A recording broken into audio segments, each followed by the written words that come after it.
Set up an appointment with one of our financial professionals. You can also find us on the web at hhfa.org or on Facebook at facebook.com/hhfa.org. Our number again is 631-331-6599. That's 631-331-6599. Investments in stocks, bonds, and mutual funds and variable annuities are not FDIC insured and are subject to fluctuation in value and market risk, including loss of principal. Heritage Harbor Financial Associates offers securities through AXA Advisors, LLC, New York, New York. Member FINRA, SIPC, annuity and insurance products offered through AXA Network, LLC. This is Mario Andretti. You know me as a race car driver, but I'm also a Meals on Wheels volunteer. I've raced against the sport's biggest personalities, but I've never met more vibrant, amazing people than the seniors served by Meals on Wheels. As a volunteer, you deliver a hot, nutritious meal and a friendly hello to someone just like your mother, grandfather, or next-door neighbor. These seniors are inspiring people with incredible stories to share, and they love to see you. The smiles you get back are priceless. Delivering with Meals on Wheels is easy, and you don't have to drive like me for it to be quick. You can volunteer your lunch break once a week or just once a month. With 1 in 6 seniors facing hunger and many more living in isolation, your lunch break can make a real difference. So, America, let's do lunch. Volunteer your lunch break at americaletsdolunch.org. This message brought to you by Meals on Wheels America and the Ad Council. Okay, Simon, what are you wearing right now? Nothing. That's right. And what do people normally wear? Clothes. Exactly. So now Mommy's going to teach you how to dress yourself. Clothes keep us warm, they look good, and if we go out without them, the neighbors will talk. So it's important to know how to get dressed. Here's how it's done. Underwear always comes first, name tag at the back, then pants, then shirt. Get the first button in the right hole or you have to start all over. If you're wearing a tie, it goes over, round, through, and pull tight. Tuck your shirt into your pants and zip up your fly. Socks going first, then shoes right on right, left on left. With shoelaces, just take the ends, cross them over, switch the loops. The rabbit goes down the hole, pull tight, and you're left with bunny ears. I love bunnies. Good to know. Now remember, spots don't go with stripes, socks don't go with sandals, and if you've tucked in your shirt, wear a belt. Got it? Why are your pants on your head? Most parenting is hard to do in just 2 minutes. But spending just 2 minutes twice a day making sure they brush their teeth is easier and could help save them from a lifetime of tooth pain. For fun 2-minute videos to watch while brushing, visit tunemin2x.org.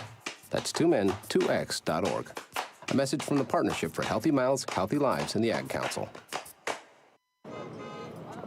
So you see, son, good manners are very, very important. Someday, many years from now, when you're a grown-up, you'll be a man. And when you are, you should be a gentleman. Do you want me to go through it one more time? Yes. Yes, please. Yes, please. Exactly.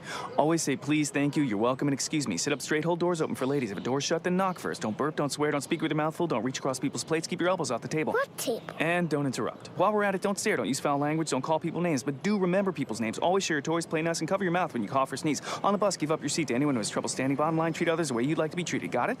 Got it. And stop picking your nose. Most parenting is hard to do in just 2 minutes. But spending just 2 minutes twice a day making sure they brush their teeth is easier and could help save them from a lifetime of tooth pain. For fun 2-minute videos to watch while brushing, visit tunemin2x.org. That's tunemin2x.org. A message from the Partnership for Healthy Mouths, Healthy Lives, and the Ad Council.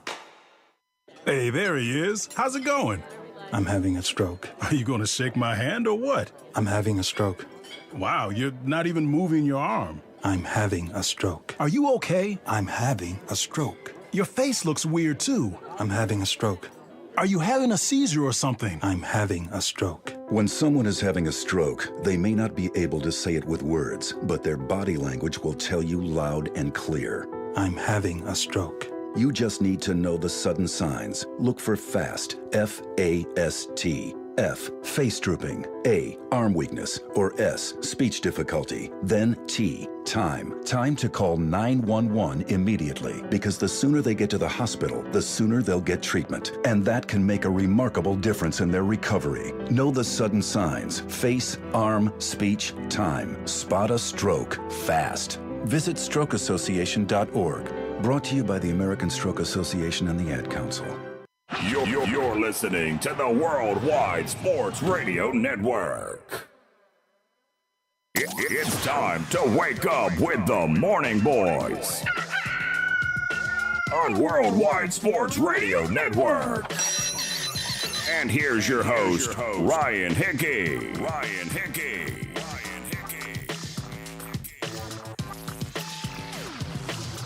Good Good Thursday morning and welcome into the Worldwide Sports Radio Network. It is the Morning Boys with Ryan Hickey right here with you. We appreciate you tuning in. Hopefully everyone's having a great start to your week, and hopefully we can make those at least next 2 hours a more enjoyable part as we roll on to yet another Friday. We hope everyone, again, having a great week, as it's been weather-wise, it's been perfect, so no complaints there. We do have a great show for you for these next 2 hours, so hopefully add on to a great Thursday so far. A lot of interesting stuff happening over the past few days here. A great article I read in CBS Sports discussing Roger Goodell and how he can really take a first step of action. And that could be actually taking a knee week 1 with the players. We'll discuss not only that, but I'm curious your thoughts, because 3 or 4 years ago, this was a very polarizing topic, a topic that divided the country greatly. And that was NFL players dealing, were you for it, were you against it? I'm curious now, 4 years later, with the benefit of hindsight, with the benefit of obviously everything that's gone on these last few weeks, has your view on kneeling changed? We'll get to that at 9:40 Eastern, 10 o'clock. Dalvin Cook came out also earlier this week saying he's not going to participate in another offseason meeting. He's not going to be in another Zoom class. He's not going to be doing anything associated with the Vikings until they give him a new deal. We'll discuss, should the Vikings actually pay Dalvin Cook, pay a running back? Something that we've seen happen recently, and for the most part, it has not turned out well. We'll discuss if the Vikings should shell out some cash for their young running back, or should they just try to replace him with someone else, as we've seen. It's been interesting. It's been a tough market negotiation-wise for running backs these past few years. Of course, we have 2020 Apocalypse coming out at 10:20.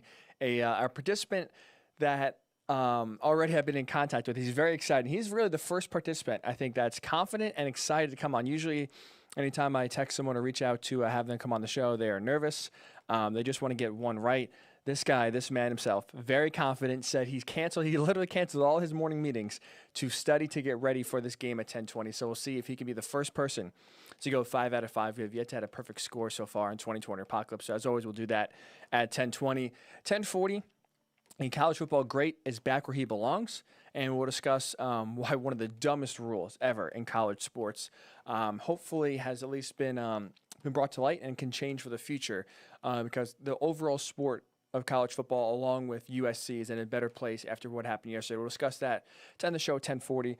And as always, if you want to reach out or listen, we do appreciate listening, whether it's on Facebook at Worldwide Sports Radio Network. If you're listening through Periscope on Twitter, WWSRN_radio, we shout out and appreciate you listening there. If you're listening on the app, WWSRN, whether it's on iOS or Worldwide Sports Radio Network. If you have an Android phone, we appreciate you listening in that angle and that aspect as well. And I do have like a general show question I want to ask but on the Reggie Bush topic, because to spoil, at least, Reggie Bush now is allowed to be associated with USC again. He for the longest time was not able to say he was from USC. USC was basically not able to walk around and basically say, hey, Reggie Bush is our guy.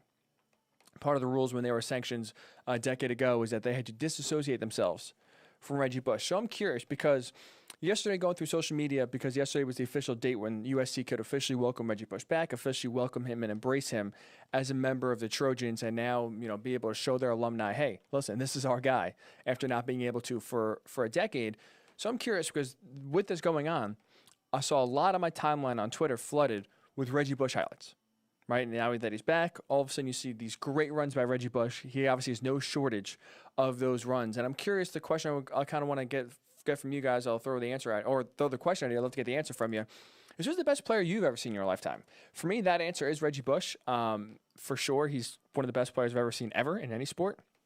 But just the dominance he had when he was at USC for those 3 years is something that we'll never, ever see again. I don't think, at least for a long time, someone who looked like he was playing in high school when he was at the college level. It was just incredible, the amount of skill that he had. So that's the question kind of we're throwing out there. Who's the best player you've ever seen in any sport in your lifetime? We'll get your thoughts, get your answers throughout the show. But I do want to start with baseball here. And we're going to get into baseball heavy to start the show, because if you listen to Monday's show, discussed, kind of the theme overall the last few weeks has been, the players versus the owners. A deal has to get done. And for the most part, if you heard, I've been on the player side. I think they're advocating for the right thing. I think they should really fight as much as possible to not get a second pay cut. And I do think it's on the owners to kind of pick up the tab here in this weird, shortened, obviously pandemic-stricken season.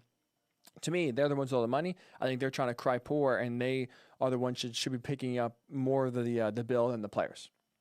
And I do have a bone to pick with both. And I'll get to the players here second. I do want to start with the owners because after the show on Monday, there was a new proposal that came out by MLB that I thought was great for the owners. I mean, great for the players, 76 games. The prorated salary was not 100%, but it was 75%, so it was pretty good. They can actually make more money off this deal than a shortened season with full guaranteed contracts. So I'll discuss that a little bit. Why, for me, I'm curious. When I ask these players, is it more about pride or is it more about the money? I'm kind of confused on which angle they're on and which side they're on. But I want to start with the owners. And this question I want to bring up here is, are the owners actually lying? Are they liars? Are they telling the truth when it comes to financials? And here's why. A few weeks ago, we talked about Tom Ricketts and his comments that he made to ESPN when he was discussing his financials. He was saying basically, look, MLB owners, we don't really make a profit. Whatever we churn, we bring in revenues, whatever the expenses are, whatever that lump sum is after the expenses are taken out, we put that money back into the team. Whether it's through stadium renovations, whether it's through player salaries, hiring, extra staff. Tom Ricketts claims that at least basically all the profits, all the money that's made after the expenses are taken out are put back into the team. And then on Tuesday, St. Louis Cardinals owner Bill DeWitt Jr., he was on 590 The Fan in St. Louis, and he wanted to claim that basically owners don't make as much money as you think. And Tom Ricketts, said that, fans think that they're sitting on this massive amounts of cash, that they're not. They're not pocketing all this money. They don't have these massive reserves they can call upon in times like this. And Bill DeWitt Jr. basically tried to echo that, and he was on 590 The Fan in St. Louis. He claimed, and he said, quote, "The industry isn't very profitable, to be quite honest." And that brings me to the question of whether the owners are lying or not.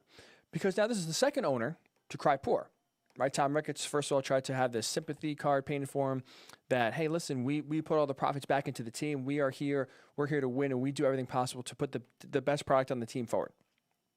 Now you have the Cardinals owner coming out basically echoing that, saying, listen, the industry isn't very profitable, to be quite honest. We don't make that much money as owners of the team. But one thing that kind of contradicts what these two owners are saying, and it's a phrase we've heard for a very long time, not just in baseball, but any sport. X League is a business. The NFL is a business. The NBA is a business. MLB is a business. So with that said, anytime we hear negotiations, right, whether it's a player asking for more money and the organization trying to negotiate with them to lower that price, we always hear it's a business. We like this guy. We hope to get him on our team. We want him here for a long time, but it's a business. We have to make sure what's financially sound for us makes the most sense. You hear players talk about it all the time. The first thing they learn when they become a professional, or maybe the first time they negotiate a second contract, it's a business. You're going to be honest. It's about X's and O's. It's about dollars and cents. And for the most part, these owners aren't buying teams to try to win titles. They're not fans like me and you where they buy your favorite team so they can put money into it and try to win the World Series. For the most part, it's a business venture where they try to make money, right? That's the whole point of owning a team. And try to turn a profit, try to make as much money as possible, and that's why you do it. It doesn't make much sense. If it doesn't make dollars, it doesn't make sense. That's how owners operate. And we've seen that come to light with contract negotiations and other things where money is first and foremost. So after we heard and after we keep on getting drilled in our heads, sports is a business, sports is a business, sports is a business, I want to ask this question then. If the industry isn't very profitable, as Bill DeWitt Jr., owner of the Cardinals, is saying, why would anyone buy a sports team? Why would anyone buy a sports team that's not profitable? Or in some cases, baseball specifically, why would anyone buy a team that operates at a loss? Last year, the Brewers claimed they operated at a loss. Their expenses were higher than their revenue. Variety just had an interesting article last week about the Mets, because the Mets and the Wilpons are trying to sell the team. They have a few interested buyers, and in the article explaining the Mets' finances, they claim the Mets lose $50 million a year. Two teams, the Brewers were pretty good last year. They made the NLCS 2 years ago. Small market Milwaukee. Mets a bigger market, obviously the biggest market, media market in the U.S. in New York. Up and down, passionate fan base. Both of those teams claim to have lost money last year. So I'm curious, and something's really not adding up. If baseball wasn't profitable, if Tom Ricketts claims that all the profits they make go back into the team, if Bill DeWitt Jr. claims that the industry just flat out isn't profitable, owners don't make that much money when you own a team, something's not adding up. Why would you buy a team then? Why would you go through that headache? Why would you shell out all this upfront cash, billions of dollars, as we just saw the Kansas City Royals, the latest example, were sold for $1 billion. So you're not buying low and maybe sell high when you're done. You're buying in high and hope to sell higher. But something's not adding up here, because one of two things are going to be true. I'm going to lay out two situations here because only one of them can be true. Either the owners truly are making zero money and they are the worst businessmen in history. Because think about it, revenue's only increasing, right? You heard me on the show now, but it feels like 3 or 4 weeks in a row, hammering home the point. Revenues have increased 17 straight seasons in baseball. Last year, they brought in $10.7 billion. So not only are revenues increasing, the payroll of the players is decreasing. Revenue's up, expenses down, but they still can't turn a profit? It's not that profitable? What business do you know that revenues increase, expenses decrease, but the owners can't make money? That doesn't make sense. So either that's true, they're the worst businessmen in history, that they can't turn a profit when revenues are increasing and profits are decreasing, or the other thing can be true, they're covering up for massive gains that they are making, and their goal is in trying to make it seem like they're getting less money than possible, keep the players' salaries low. Hey, listen, we only make this amount of money. You can maybe, whether it's hiding money, whether it's not claiming this sort of money as a revenue, and basically try to keep the players' salaries low as possible so that more money goes into their pocket. Hey, if I don't have to pay Bryce Harper $300 million, that's $300 million that I can put away and put it in either another business or just put it in my pocket. So only one or two things can be true. Owners are the worst businessmen in history. As money goes in, less money goes out, but they still can't turn a profit. Or they're lying, they're covering up, and they want to keep players' salaries low as possible. In doing so, you have to lie and say, hey, listen, we don't really make that much money. You know, you're trying to vilify us, the billionaires. We're not bringing in money. All of it goes back into the team. It's not profitable for us. The players are the ones being greedy here and trying to take us to the bank. Well, really, we don't have that much money to begin with. For me, I think it's number two. And here's why. I think they're covering up for massive gains, and they're trying to keep the player salaries as low as possible. And here's why. The numbers bear it out.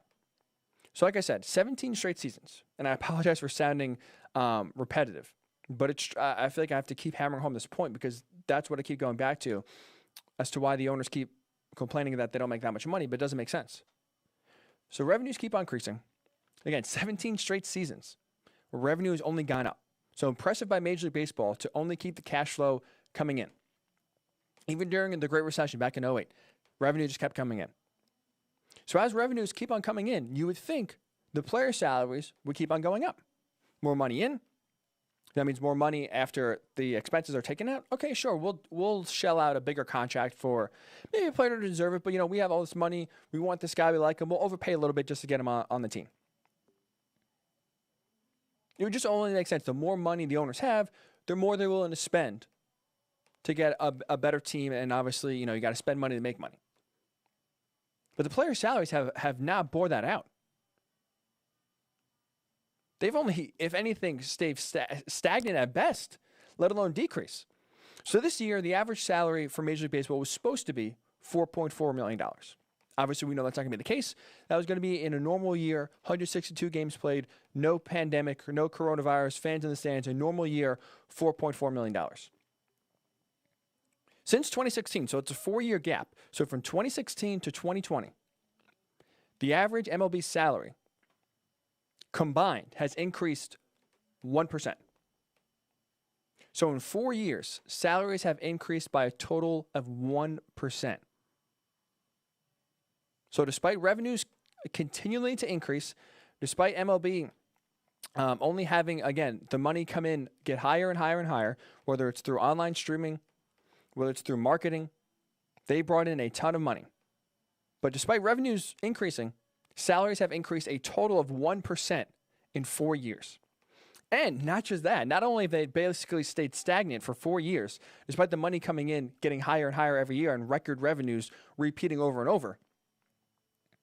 2018 and 2019, the average MLB salary decreased 2 years in a row. You know the last time that happened? The last time the average MLB salary decreased consecutive seasons? Never. MLB started keeping track of average annual salary starting in 1967. So for that entire time, guess what?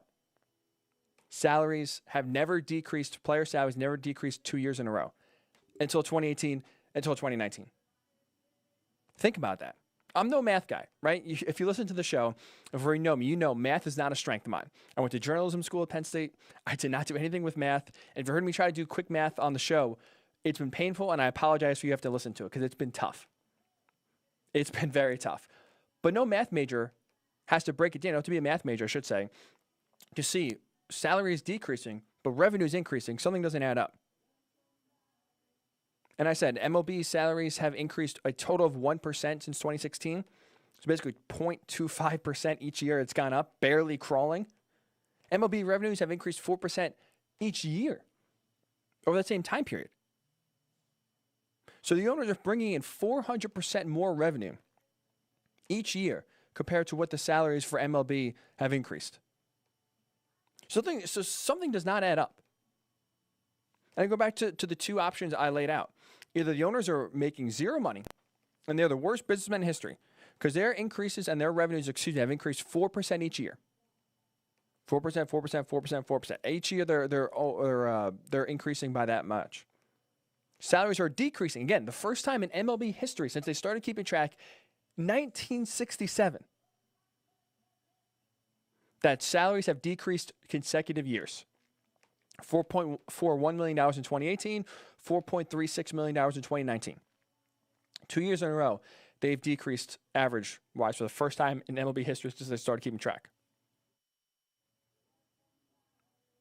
So either the MLB owners are the worst businessmen in history, because despite revenues increasing, despite payroll decreasing, somehow they can't turn a profit, is mind-blowing. It feels hard to do. You have to be an awful businessman to have that happen. Not to mention, for the most part, a lot of these guys made their wealth through other businesses. So it's not like they're just bad business owners, or in the case of, let's say, a James Dolan, where you get inherited from your father and he does all the work and you basically now are sitting on this fat wad of cash that you're trying to manage. A lot of these owners have worked themselves, are good businessmen. So I find it hard that all of a sudden they forget business 101. They forget how to churn a profit while revenues increase and profits decrease. So to me, 100%, they're covering up for massive gains, so they're trying to keep the players' salaries as low as possible. They want to get as much money for themselves as possible. So that's why something doesn't end up. When you have Tom Ricketts come out last week, and now Bill DeWitt Jr., the Cardinals owner, come out earlier this week and claim that the industry isn't quite profitable, to be quite honest. Quote, "The industry isn't very profitable, to be quite honest," so the Cardinal owner said earlier this week in St. Louis. Well, Bill, the money that we laid out here says you should be profitable. Quick math shows, yeah, you should be making money and making a lot of it. Think about it. If your revenue is increasing 4% every year, while at the same time MLB salaries are increasing 0.25% every year, you should be making a massive profit from that. But instead, somehow they're not. So they can try to tell us we don't make any money, try to cry poor, try to have us understand, hey, listen, being an owner is not easy. We don't make that much money. I know we paid $1 billion to own this team, but guess what? We really make pennies on the dollar every single year. It doesn't make sense. No smart business person, no person has that much money, would spend and shell out billions of dollars, and then on top of it, shell out hundreds of $1 million year after year after year to get, let's say, what, $1 million profit they can take home with them. It's too much of a headache. These teams are sitting on massive amounts of revenue, massive amounts of cash, and they do not want us to know about it. That would hurt all their leverage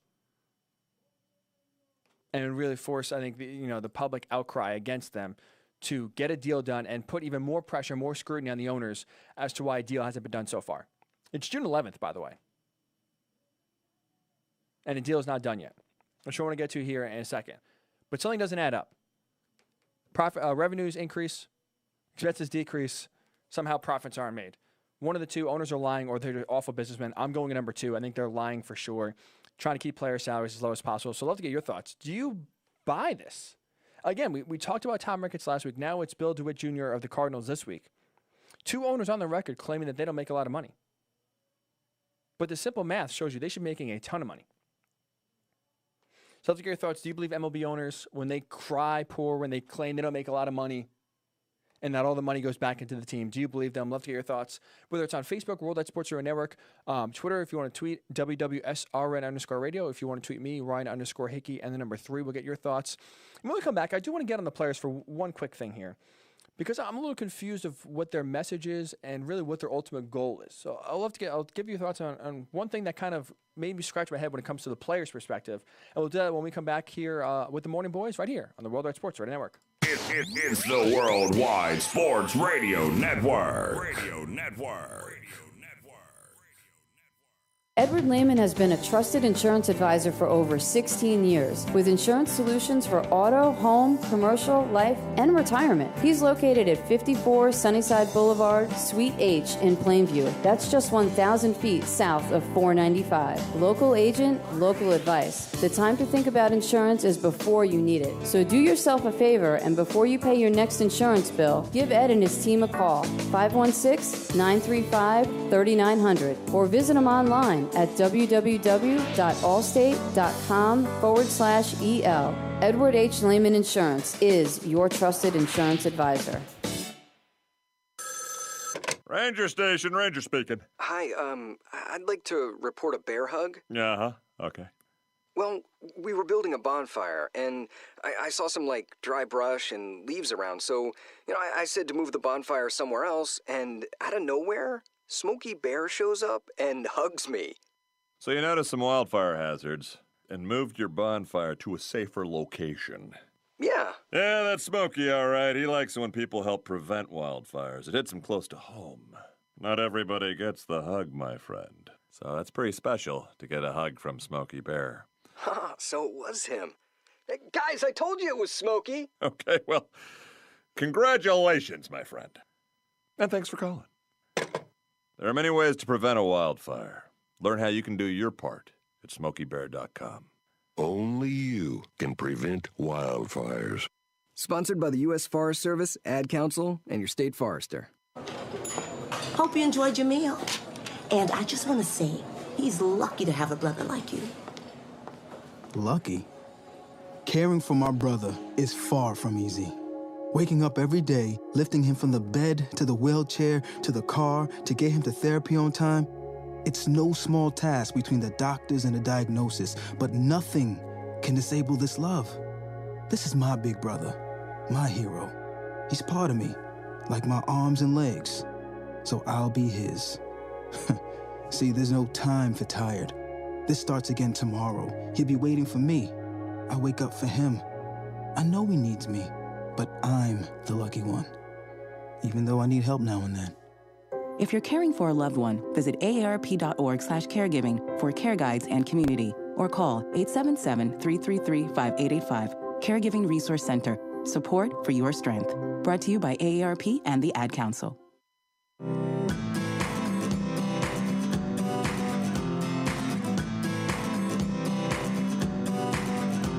People been saying to your friend, get a different face, and posting on their feed, they're super ugly. The things they say to them online are cruel and they're not true. So tell your friend, I'll stand up for you. Don't worry, I know what to do. Oh, tell the world I see. With an emoji to stop the bullies. Know someone who's being bullied online? Send the witness emoji. It looks like an eye in a speech bubble, and it's in the symbol section near the clocks in your phone. You'll let the world know it isn't cool, and you'll let your friend know you care. Learn more about the witness emoji at eyewitnessbullying.org. Brought to you by the Ad Council. It may be hard to believe, but people just like you are already saving money. FeedThePig.org makes it easy. Their simple savings plan teaches you how to start saving without going overboard. So you don't need to mooch off your friends. You gonna finish that grape? You mean the one in my mouth? You don't need to stop buying the necessities. What you're smelling is a natural musk. Ew. You don't need to be a medical test subject. How do you feel? Mostly okay. Sometimes, though. You don't need to get a second job as a stuntman. We need a new stuntman. Let's break for lunch. You just need an internet connection. Don't get left behind. Start your personal savings plan with the tips and tools on feedthepig.org. That way, you don't need to sell your soul to the devil. $15 is the best I can do. All right, deal. Brought to you by the American Institute of CPAs and the Ad Council. When is the best time to talk to your family about staying in touch during a disaster? When floodwaters reach your door? When wildfires are engulfing the edge of your neighborhood? Or an earthquake is destroying buildings? When a tornado is tearing through town? Or a hurricane strikes? Or is the best time perhaps today? During a disaster, you may not be able to stay in touch with your family or friends as easily as you think. And it's not always as simple as using your cell phone. That's why now is the time to take action. Go to ready.gov/communicate and make your emergency plan today. Don't wait. Communicate. Brought to you by FEMA and the Ad Council. You're listening to the Worldwide Sports Radio Network. It's time to wake up with the Morning Boys on Worldwide Sports Radio Network. And here's your host, Ryan Hickey. Welcome back into the Worldwide Sports Radio Network on this Thursday morning. We appreciate you listening and tuning in. As we were talking about, again, baseball not getting out of their own way. And as the money fight continues between the players and the owners, who's telling the truth, who is lying, who's exaggerating the truth? We're trying to get down to the bottom of it. The latest is that now the Cardinals owner claiming that MLB is just not that profitable. Despite revenues increasing, despite salary and payroll decreasing, they're not making a profit. Someone's lying, and we're trying to figure out who's lying. I think it's the owners. My sister just sent me this very interesting article from Forbes from late May. The headline reads, MLB owners cry hardship. Our numbers show they made $8 billion in profit since 2010. I mean, I'm sorry. Again, I can't see, and I don't see how owners can continually try to cry poor, try to show us that they don't make a lot of money, despite the revenues, again, increasing year after year after year. Team valuations increasing year after year after year. Salary and payroll staying stagnant or decreasing. 2018 and 2019, average salary decreased both years for the first time ever since they started keeping track of average annual salary back in 1967. Did salary drop consecutive seasons for the first time ever? Think about that. Despite what happened in history, despite the Great Recession about a decade ago or so, salaries continue to increase or stay the same, except for these last 2 years where they've decreased. And they're going to decrease again this year, obviously just because of what we're dealing with the pandemic here. So I don't believe the owners when they say they're not turning a profit, that all the money goes back into the team, and basically that they are, hamstrung or handcuffed with liquidity or with money. I'm sorry, I just can't believe it. I'd love to get your thoughts. If you believe it, or if I'm being too hard on the owners, either on Facebook, Worldwide Sports Radio Network, Twitter, WWSRN_radio. We'll read your thoughts throughout the show. But I do want to get on the players, the MLB players here. Because, again, for a while, ever since really this feud started, this debate started of who should take a pay cut. Should it be the players taking another pay cut to absorb the losses? Should it be the owners who are the ones that are absorbing most of the loss here in this shortened season because of coronavirus? Who should be the one right now that takes basically and shoulders the load more than the other? That's what we're fighting over. That's what the owners can't agree with. That's what the players can't agree on. And that's why so far on June 11th, we do not have a deal. Despite the NBA, despite the NHL, despite the NFL, all three of those so far are business as usual or have a plan to return. The only sport that plays in the summertime does not have a plan to return. Which brings you to this question about the players. Because again, I'm a pro player. I'm defending them. They should get as much money as possible. They should not be the ones taking the pay cut, so the owners can get have a relief and save some money that they've been doing for a while now. But I do have this question, and I'm starting to question a little bit the motivation for the players, because I think it's a little misguided. And that is, are they more concerned about the actual money they're going to make this year, or are they concerned more about pride? Saying they beat the owners, saying, yeah, we said we're not going to play for less than a prorated salary, and that's what we're going to do, damn it. I'm curious, because after the show on Monday, I discussed, if you listen on Monday, we discussed the possibility of a 50-game MLB season.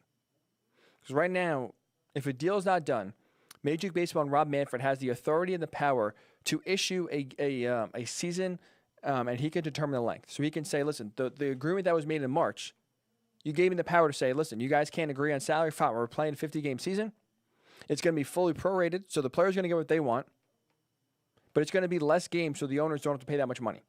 So baseball, and we heard Rob Manfred say yesterday, baseball is going to be played in 2020. It's not a matter of if, it's a matter of when and how many games. And I made the argument and made the discussion that I think a 50-game season is a joke. I do. 48 games, 50 games, 54 games. To me, I can't look at it as legitimate. I can't honestly, in good faith, root for a team that I root for in the Mets and any success that they have, take it legitimately. Like if they won the World Series this year, am I really going to go around and treat that World Series the same as past World Series? You can't. Everyone's going to laugh at you. You're going to be a laughing stock. You played a third of the season. It's like a team playing, if the NFL played 5 games and then you had, the playoffs were the same, you had a Super Bowl champion, let's say the Chiefs, or let's say the Jets won the Super Bowl. People are really going to look at that Jets Super Bowl from 2020 the same as they view the Chiefs, same as they view the Patriots, the same as they view the Eagles? No. You played 5 games. You played a third of the season. So I thought that was imperative, and it's important that MLB try to play as many games as possible, whether it's 82, whether it's 80, somewhere in that range I still view as respectable. And after the show on Monday, the latest MLB proposal came out that they're going to play 76 games at a 75% prorated salary if the playoffs are played in full. And essentially, as soon as that was released, a lot of players weighed in, basically spit on the offer. Some even said it was worse than previous offers. So that, to me, begs the question and raises the question. Is this about getting the most money on the table? Right? Is this about getting how much are we going to get in 2020, try to get as much money as possible for this season alone? Or is it about pride? Like I said, or is it about sticking it to the owners, saying you're going to demand one thing and you're not going to back down until you get that? In the player's case, that is a full prorated salary without a second pay cut. So if they have to play 48 games in order to not take a second pay cut, they're going to do it no matter what, so they can stick it to the owners and say, hey, listen, we said we're not going to take a second pay cut. We didn't do it.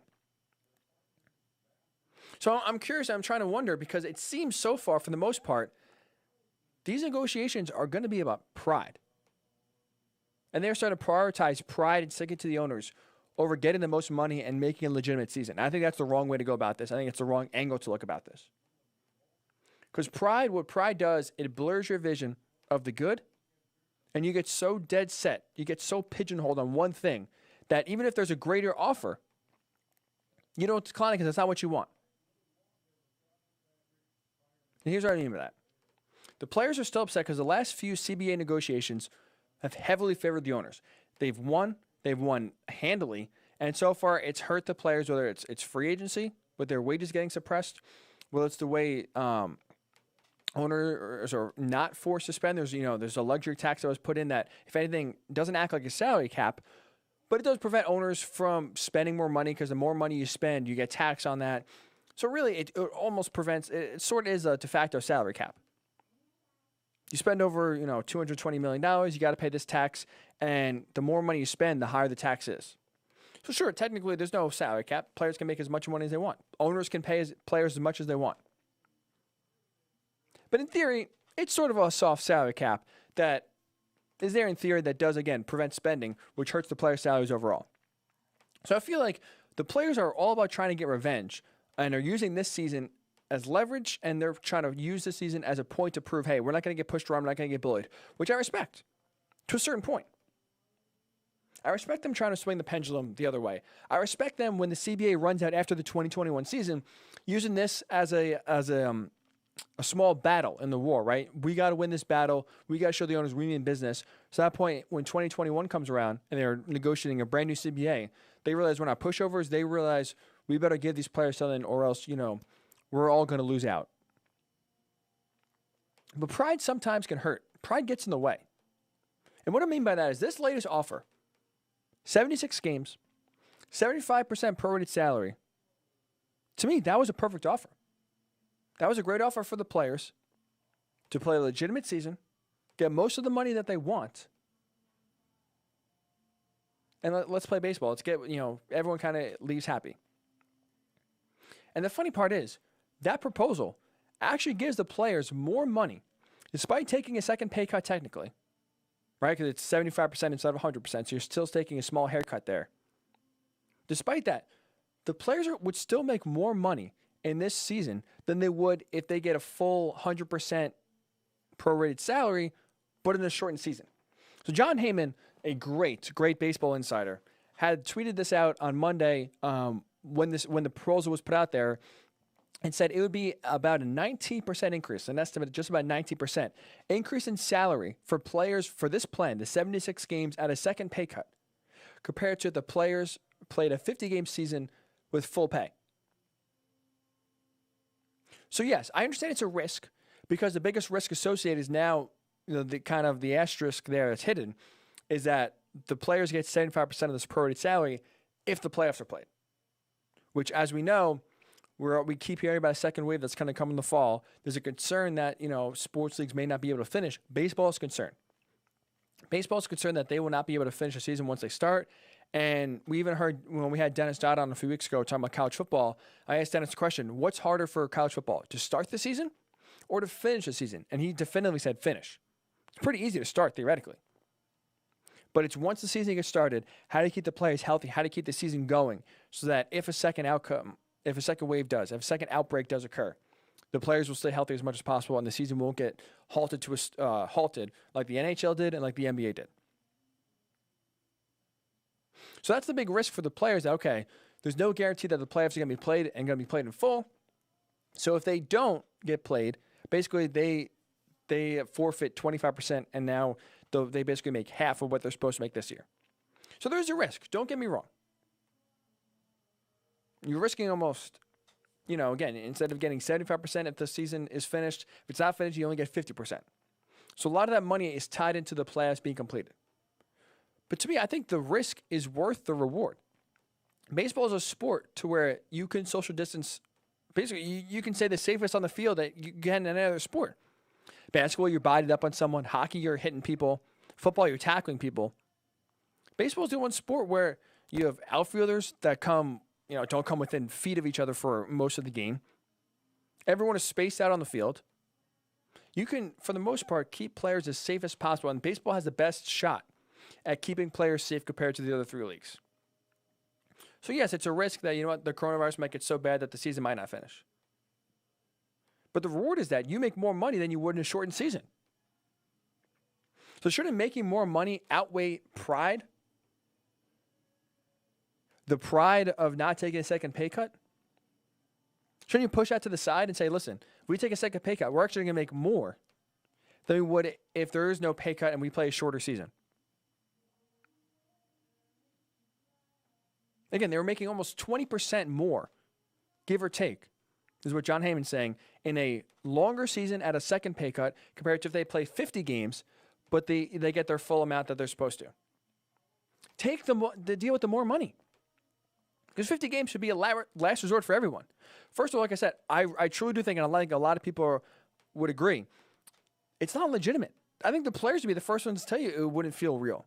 Whoever wins the World Series, there'd be some sort of illegitimate feeling. You wouldn't feel like you completely earned it. Played a third of the season. It wouldn't feel right. I understand circumstances are different, but 76 games, 82 games, as close to half a season as you can play, I think is legitimate. I think you could view that and say, you know what? Half a season, that's still enough games to where the best team truly won. 50 games, to me, you can't get that. So not only is it not legitimate, whoever wins will kind of have to always hear about, oh, yeah, you won, but it was a shortened 50-game season. I mean, who cares? So not only do you have to live with that, it's less overall pay. You're getting less money. So I don't really see the benefit from the player's perspective of a 50-game season. Sure, it's less games, so theoretically there's less risk that you can get sick. It's really the only benefit, but it's not legitimate. It's less overall pay. I don't see how, again, a shortened season would be to the benefit and would help the players. And guess what happens also? Like I said, it's June 11th. Each passing day that goes by, less games are going to get played. Now, the owners are resigned to the fact, and Major League Baseball is steadfast, that they are not going to play regular season games into October. They're worried about a second wave coming. They want to get the season over with as soon as possible. So as the players continue to ask for more games, whether it's 114 that they offered, the latest proposal, I believe was yesterday or 2 days ago, was 89 games. The owners are not about more games. They are dead set on ending the season September 27th no matter what. So what that means is when you have a hard date to end the season, every day that passes by, less and less games get played, less and less money the players can make. So this is where kind of the players, to be honest, for the first time kind of lost me. You have a deal that is a risk, don't get me wrong. But the risk is worth the reward because you make more money than you would in a shortened season. Take the deal that gives you the alternative. Take the deal that gives you more money. Put pride aside. Save pride for when you argue for the CBA in 2021. Take the win now. People want baseball back. I'm desperate for baseball. A lot of people are desperate for baseball. It's ridiculous that that's the only league out of the NBA, the NFL, and the NHL that is still yet to get its bleep together. Please. I mean, just figure it out because the players, again, can't let pride get in the way. I've been on your side this entire time. I respect where you're coming from. I respect the stance that you have. But at some point, too, you got to realize a good deal is a good deal. A pay cut doesn't mean that the deal is awful. And in some cases, some players said that this deal is even worse than previous offers. Look at basically what's going to happen. Look at the inevitable. A 50-game season, you'll get your full pay, but for only 50 games. You take a small pay cut, but you play 25 more games. You're getting more money in the end. Take the deal that gives you more money. Take the deal that legitimizes the season. You play 75 games.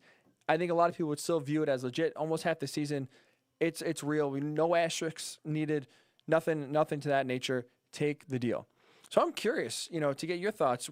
Should the players prioritize pride? Should they actually be like, you know what? We need to get a win here. They've been losing, like I said. Their salaries have decreased. First time in history, they've decreased 2 years in a row. They need a win here bad.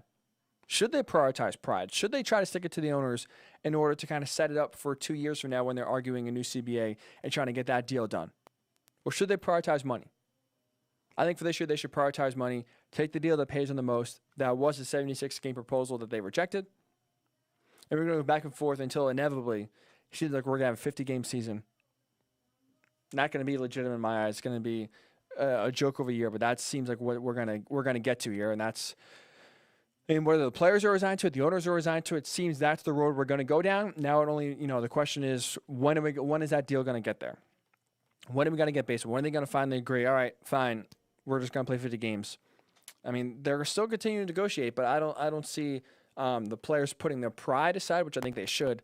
Take the money, take the deal with the more money. So let's get your thoughts whether the players should prioritize money or pride. What's more important, money or pride? I think it's money. That's how you get a win. I think it would be a good, a win in their books per se. Let's get your thoughts, whether it's on Facebook, Worldwide Sports Radio Network, Twitter, WWSRN_radio. Prioritizing money or pride? What is more important in the mind when it comes to trying to get baseball back here? So get your thoughts when we come back.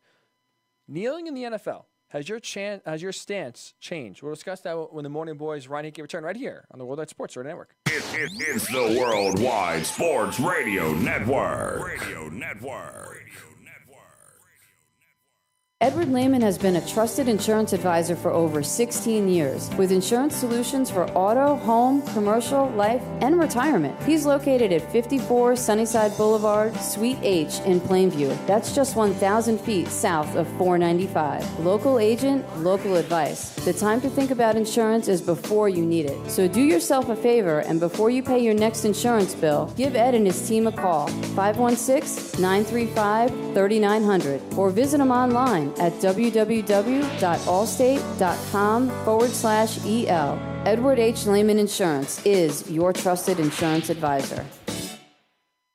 Be fearless us at MMA Long Island and Seituha Karate. Located at 28 Colt Court in Ronkonkoma, MMA Long Island is the martial arts school for you if you want to learn combat-proven techniques, build confidence, discipline, and self-esteem while learning real martial arts to fight back against bullies, predators, and peer pressure. MMA Long Island offers group and private lessons for all ages and levels in traditional Goju-Ryu karate, MMA, and self-defense. MMA Long Island is one of Long Island's most affordable martial arts schools. There are no promotion, belt, or membership fees, and family discounts are available. All classes are taught by 7th degree black belt Sensei John Benedict with over 30 years teaching experience. So whether you want to get in the ring or protect yourself and your family, MMA Long Island can help you reach your goals. Visit MMALongIsland.com. That's MMALongIsland.com or call or text 516-381-9660. That's 516-381-9660. Take a look under your bed. Find stuff under there? What about jobs? No? Now try your basement. There's a pair of overalls that overall you're not so into anymore. A perfectly good laptop that hasn't sat in your lap in months. And even more stuff, but still no jobs? Well, you really have both. See, stuff is defined as household articles considered as a group. Sometimes this stuff is no longer needed. Wait, no longer needed? That can't be right. Because remember those jobs you were looking for? Those are really needed, and they're the stuff inside your stuff. Even inside that winter coat that moved with you to Phoenix. Our job is to unlock those jobs, and it starts when you donate your stuff to your local Goodwill. Here's how we do it. When you donate to Goodwill, we sell your stuff to provide job training for people right here in your community. So just by teaming up with Goodwill, you help create jobs. And isn't that worth parting with the leftover keytar from your 80s cover band? Goodwill. Donate stuff, create jobs. Find your nearest donation center at goodwill.org. A message from Goodwill and the Ad Council. It's the Worldwide Sports Radio Network. It's time to wake up with the Morning Boys on Worldwide Sports Radio Network. And here's your host, Ryan Hickey.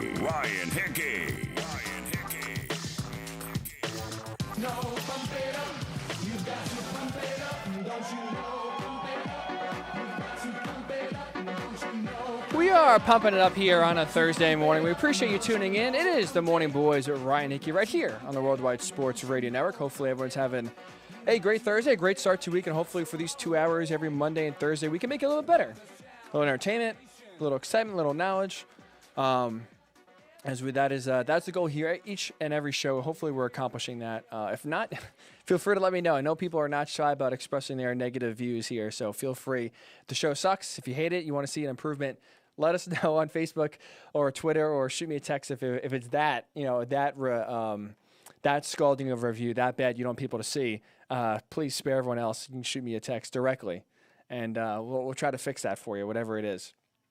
So we did open the show here with a lot of baseball talk. Shocker, I know. It feels like it's. I apologize for kind of beating a dead horse here, or repeating myself constantly. But a lot of these negotiations, a lot of what the players are claiming, a lot of what the owners are claiming, it's the same thing. These people have money that they're not trying to pay us. From the owner's perspective, we have no money, and the owner and the players are trying to, basically squeeze money out of a rock. There's nothing there. There's no juice left. And my sister sent me an interesting article, Forbes article from earlier in May, or late in May, talking about basically, the financials. Who are the owners right in crying poor, right? Because I've made the assertion and discussed earlier today, revenues are increasing. Players' salaries are either staying stagnant or decreasing. How is a profit not being turned?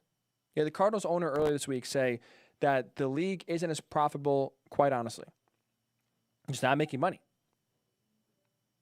So the question begs, either the owners are the worst businessmen in history, because as revenues increase, as player salaries decrease, they still can't turn a profit. Mind-blowing. I mean, find me someone that can't do that.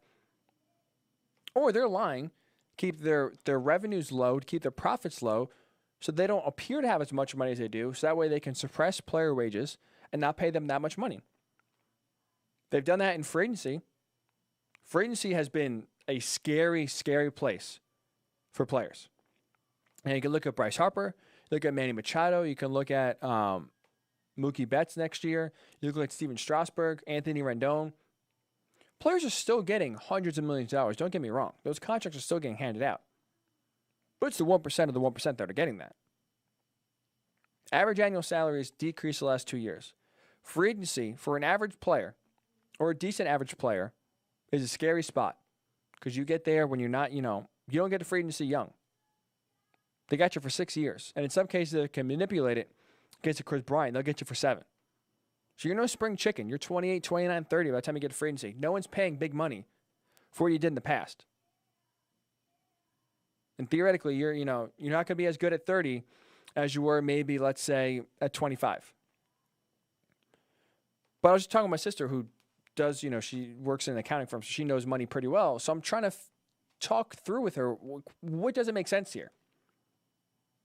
She made a good point that at least, maybe salaries are low, so the profits may seem high, but expenses that aren't counted, like let's say stadium enhancements, like the Cubs have done a lot of stadium renovations for Wrigley Field.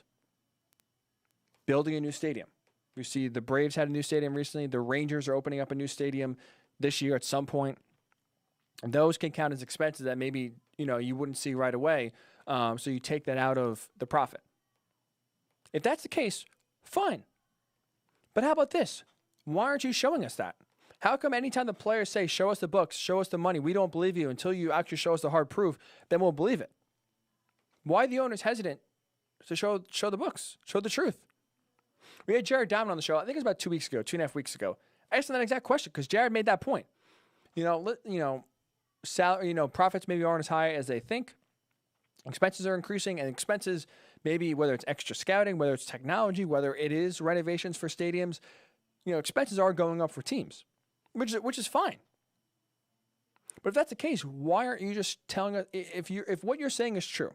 If what Tom Ricketts is saying is true, if what the Cardinals owner Bill DeWitt Jr. is saying is true, that the profits just aren't there. It's not a profitable business. You don't make a lot of money owning a team. What are you hiding? Why wouldn't you show us the books? Why wouldn't you just put it out in the open and say, hey, listen, this is the money you're making. This is actually true. Some cases we lost money. The Brewers claimed to lose money last year. The Mets apparently lose $50 million a year. Show us the books. Show us the hard evidence. And then guess what? The players' tone will change. My tone will change. But I think there's a reason why they're not showing us the books. There's a reason why they're keeping it hidden and just saying, trust us. Trust me. I'm telling the truth.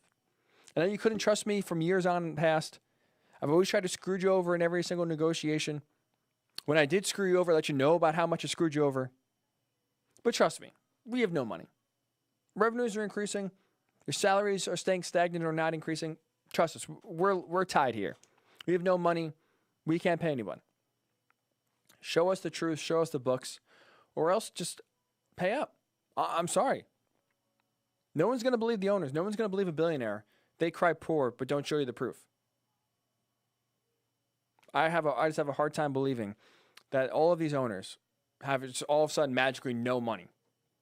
Despite all this money pouring into Major League Baseball, despite all these owners being businessmen, having other teams. I mean, think about how much money you have to have in order just to buy a team. The Miami Marlins sold for $1.2 billion recently. The Kansas City Royals, one of the least profitable teams in baseball, sold for $1 billion. So to try to say baseball is not a profitable sport doesn't make any sense because guess what? Those team valuations, if you truly weren't making money, teams wouldn't be selling for as high as they are selling for. And people wouldn't be buying teams. Right? If it's a stock, right? If me and you, because we're never going to be on the same level as an owner to buy a team. There's a stock out there that is expensive to buy into. Let's say it's $50 a share. And the return is $51. So you're making $1. You're shelling out all this money to get a small profit in return. Is it worth the headache? Are you really going to spend gobs and gobs of money to get pennies back on the dollar? So it doesn't make sense then. So why anyone would buy a Major League team, a Major League Baseball team specifically? So what, you can sell it in 20 years? And more than you bought it for? That's still profitable. But to think that, they barely churn a profit year after year after year. While revenues increase, just to me doesn't add up. It does not add up. Until you show us the math, show us the actual money, dollars and cents, maybe I'll believe it. But up until this point, I don't think, I don't really buy, to be honest. The owners claiming that they're poor, they don't have all this money. So I'll have to get your thoughts here, whether it's on Facebook, World Wide Sports Network. We do have some comments here. We'll read in a second. Whether it's on Twitter, if you want to shoot us a tweet, WWSRN_radio. Nick writes in, I like Nick. Nick's a big baseball guy like myself. He gets both sides. It's a little bit of pride, but he thinks the main point that he's been hearing is that the players don't want to give into the screw themselves over, for lack of a better word, in future negotiations with owners by caving in. And I would agree with him. So he is right, and he kind of made the point that I was kind of talking at. When it comes to the player's perspective that we're looking at here, which I just discussed, it's basically almost pride versus money. The pride of not taking a second pay cut. The players came out right away and said, we're not taking a second pay cut. Whatever happens, we'll play however many games as possible. We're not taking a second pay cut. Versus getting the actual money, which is the owners propose a deal that is contingent on the World Series getting played. So it is a risk. I'm not saying it's risk-free. I'm not saying it's guaranteed money. It's a risk. But if the season gets played, if the World Series is finished and we have a champion, the players would take a second pay cut. But because there's more games played, they would actually make more money. So they would make more money in 75 games with a second pay cut than they would playing 50 games without a second pay cut. So I think Nick is right where it's almost the players are now looking at pride where it's like, we want to screw themselves over. We have a new CBA coming up in 2 years after the 2021 season. So we want to, take a stand now. We want to use the coronavirus. We want to use a shortened season to show us we're not getting pushed over. The last few CBA negotiations, we've gotten hurt. We've lost those battles. The owners have let us know we've lost those battles. This is where we take a stand. They're digging their feet in, and they're not going to give up until they get what they want. And I think I personally think that's the wrong approach to take. I do. I think now what their argument has done is allowed people to kind of bring to the forefront of really how greedy owners are. Because think about it. Anytime there's a player negotiation, there's a contract negotiation, right? And we're going to talk about Dalvin Cook here in a little bit. He wants a new contract from the Vikings. Should the Vikings give it to him? Any side, baseball, football, basketball, right? We always hear about it's a business, and we always hear, for the most part, when there's a contract negotiation, for the most part, we all side with ownership. Sign the deal. Oh, the player's making this much money already. What's another $1 million or $2 million? You're being greedy. Take the massive amounts of money, and let's get back on the field. So we always kind of agree with the team, with the ownership. Take the deal that's presented to you. You're already making a ton of money. Let's go. Don't be too greedy. Get on the field. I want to see you play.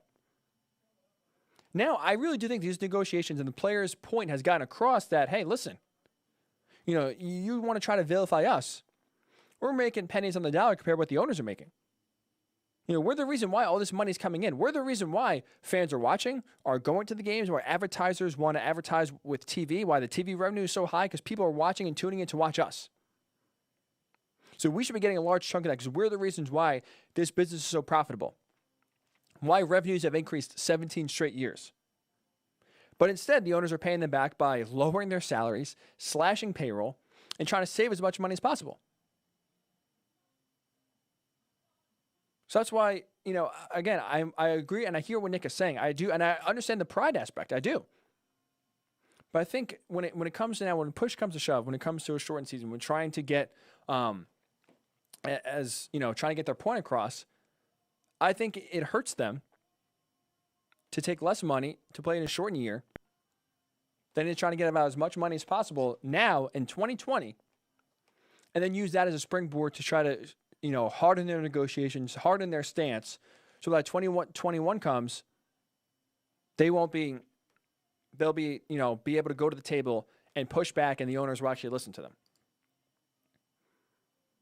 Manny Olivo, I hope I spelled that right, Manny, or I said that right, said owners are greedy. The players that are making money are hurting the players that aren't making much. This is interesting because this is why I've almost thought of a salary cap being a good thing for Major League Baseball, is that it is so top heavy. Where, like we said, the average annual salary for Major League Baseball, $4.4 million. It's dropped the last 2 years. You had one player claim that 65% of Major League Baseball players make under $1 million. And you could see a lot of the teams are now vying for youth in the draft, bringing up young players that are cheap and controllable, overpaying free agents. So the free agent market has really dried out, and it's become a scary, scary place. Unless you're, again, top of the top, one of the best players overall in baseball, you're not making a lot of money in free agency. So that's why I would be interested to see if a salary cap where you kind of lessen those ginormous contracts, lessen a Mike Trout contract, lessen a Manny Machado or Bryce Harper contract, but maybe raise the floor of the minimum teams have to spend, that could be a benefit to the middle class, which is what you heard David Sampson, we had him on last week, basically say the middle class is the one that's hurting the most from these negotiations and from what's been happening with baseball these last few years negotiation-wise. The richest keep getting richer. Garrett Cole is not shy in taking and signing a deal that pays him $36 million a year. Same with Steven Strasburg. Same with Manny Machado. And again, it's going to be with Mookie Betts next year. So the rich keep getting richer. They deserve all that money. Don't get me wrong. But it's the middle class, those pretty good players, they're now getting phased out for younger talent. And now those are the real ones that are hurting, which I actually think, a salary cap, that's where I do think it could help more players than it would hurt. I understand that's one of those words you hear, whether it's Tony Clark, the head of the MLB PA, basically, shudder and say anything close to salary cap is a non-starter. No way. Don't try to cap how much money we can make. But I also think part of it, when you look at with the NFL, with the NBA, with the NHL, the NBA and the NHL specifically, I understand they play most of their time already, right? Most of the season has been completed, but they have restart. They're still restarting. They still have to work out the contract of how much players are going to get paid. I do think part of it, the reason why those negotiations have been so smooth, is because the revenue sharing and because there's a salary cap. So there's a legitimate excuse as to why teams can't pay players. Listen, if the NBA loses revenue this year and the salary cap goes down, well, we can't pay you this massive contract because guess what? Now we're over the cap, and now we legally can't give you all this money because we are not allowed to go over this number. The salary cap is $100 million, and you have players on your team that are making $120. Some of them have to get a pay cut, some of them have to get traded. You're just not allowed to go over it. So there's a legitimate excuse as to why owners and why GMs can't give out certain amounts of money. Baseball's the only one that has that. And there's a luxury tax that pseudo acts like a salary cap, but it is an excuse as to owners of saying, I don't want to pay this tax. I don't want to do it. And it's been a default salary cap, but without having that legitimate excuse, you can't, it's hard to vilify players for wanting more money when there's technically you can get as much money as you want. I actually do think a salary cap would benefit baseball. It would help the middle class. It helped the lower class of players. And more importantly, too, I think it would help labor relations. Baseball is a sport where it's ugly. As we see, it's playing out publicly. This happens all the time. 1994, the strike drove a lot of people away. And that was during a normal time. Imagine there's no baseball in 2020 with everything else going on because of finances. Now, it's not going to happen, but if we play 50 games, it's going to feel weird. It's going to feel illegitimate in my eyes, and that hurts the game. So, so it's a tough paradox because it's, you want the players to get as much money as possible. I'm not siding with ownership at all. But I think we'll go back to the point Nick made on Facebook here, that they are trying to, carry pride, not try to screw themselves over, try to send a message to the owners. Which I think it's short-sighted. I don't think it's the right approach, personally. If you have a deal that's out there that gives you more money in the end, I think you take it. And you take it, use that as a win. You galvanize the players, because so far, through these negotiations, everything you hear publicly is that the players are all together. The player making the minimum salary, despite him, not taking too much of a pay cut, he's siding with the players that are getting, at the top of the food chain. He's siding with the Mike Trouts and the Steven Strasburgs and the Max Scherzers and the Bryce Harpers, even though they're the ones taking the massive pay cut compared to what a minimum salary player. And despite that, the minimum salary players far outnumber the players at the top of the food chain. They're all uniform. They're all together fighting the same battle. I think that you can take that right there. the unification, the galvanization from these negotiations. Bottle that up. After 2021, use it, unleash it, and then for real, take the owners to task, take them to town, and if you got to start the season late, so be it. That's the time for me, at least. You put pride, and you put pride as the main focus over money. For 2020, I personally would prioritize money in this scenario. As many games as possible, make as much money as you can. Which I think the owners, the players are kind of siding more what Nick said about justifying and kind of focusing on pride more than actual money. We'll finish up with this. Manny writes in one more time on Facebook. This is also hurting the minor leagues as well. If there's no baseball, the minor leaguers don't get their opportunity to develop and improve so they can try to make it to the majors. Manny's right. And also, Manny, to undersell your point, minor leaguers are already hurt. Even before the pandemic started, even before the coronavirus put the baseball season on halt, Major League Baseball is actively trying to cut down on the minor leagues, reduce it, have less players in their system. And they're trying to chop about 40 teams or so out of minor league baseball. So minor leagues is already getting hurt. And whether that's because to try to make up for the lack of revenue coming in, because player salaries are too high, or whether that's the owners, again, just trying to cut corners and save as much money as possible, minor league is already getting hurt. And as we see, week after week, we see plenty of teams either not paying their minor leaguers in full or flat out not paying them at all. It is very ugly in Major League Baseball compared to any other sport. It's playing out right now, and it's sad that it's, we are all kind of the victims of it because we're going to get less baseball because of it one way or another. So I hope the players, again, kind of prioritize money in this aspect, in this specific instance, try to get a good deal, get baseball back on the field. 82, 75, 70 games I would take. I think anything less than 70 or 65 would be illegitimate. But right now, we're heading to a path of 50 games, full prorated salary, less postseason.